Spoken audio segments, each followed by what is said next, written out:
Comment choisir les activités de vacances pour vos enfants? Je ne sais pas pour vous, mais moi personnellement, je connais très peu de parents qui, pendant l'année scolaire ou bien quand l'année scolaire tend déjà vers sa fin, se posent la question de comment est-ce que les enfants vont passer les vacances.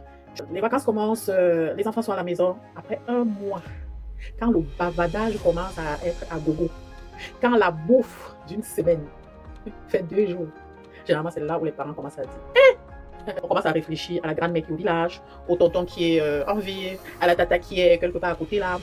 C'est là où on commence à se dire, est-ce que ce serait pas bien d'envoyer les enfants là un peu dans un cours de vacances? Aujourd'hui, on en parle.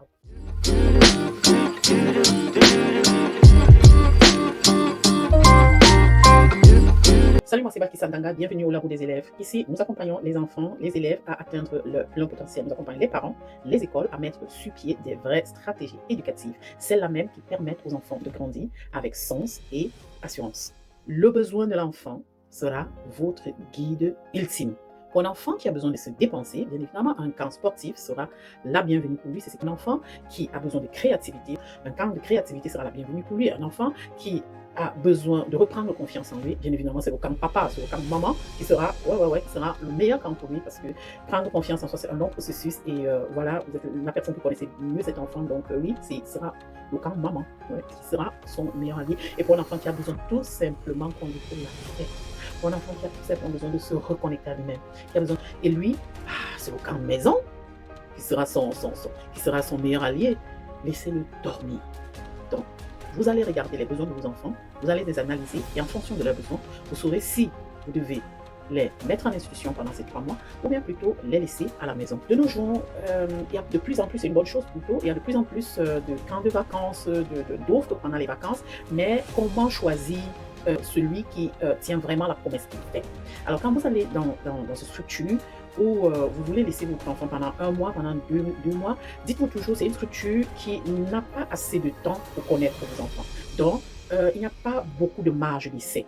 Donc, cette structure doit avoir une approche qui est peaufinée, une approche qui correspond aux besoins de votre enfant. Il y a certains indicateurs qui doivent vous guider. Posez la question de connaître la formation des moniteurs. Le camp de vacances propose par exemple la natation. Et le moniteur qui va tenir les enfants, c'est un bon nageur qui a même des médailles. Et c'est ça qu'on met en avant, c'est ça qu'on va te vendre. Mais en aucun cas, on ne parle de sa formation d'animateur. Alors, voilà un indicateur. C'est pas parce qu'on est un artiste renommé, on s'est fait des très beaux dessins, qu'on est un animateur. Non, un animateur, c'est une autre formation. C'est une formation à part entière qu'on peut combiner avec de l'art visuel. Et faites ce check des moniteurs. Même si la structure est jolie, ça brille comme tout, posez toujours la question sur la compétence d'animateur des moniteurs qui vont animer ce camp de vacances. Première liste à cocher. Le deuxième point à cocher sur votre liste, ce sont les méthodes. Est-ce que les méthodes utilisées là-bas fonctionnent avec votre enfant?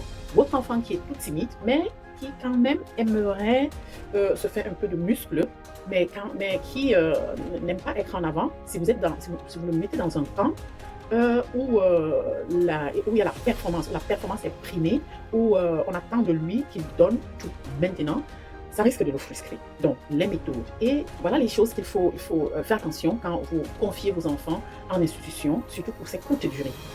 Le déroulement des journées. Voilà la prochaine case à cocher sur votre liste. Comment est-ce que la journée se déroule là-bas? Est-ce que le rythme des journées correspond aux besoins de l'enfant? Si c'est un enfant qui a besoin de dormir un peu plus longtemps, si le camp commence à 7h ou à 7h30, 8h, est-ce que cela ne va pas beaucoup le bousculer? Voilà 3 points par exemple que vous pourriez essayer de contrôler avant de confier vos enfants à un camp. La chose à éviter absolument, un no-go, c'est de confier votre enfant en une institution pendant les vacances parce que vous voulez vous débarrasser de ses cris.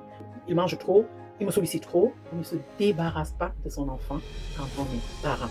Parent un jour, parent toujours.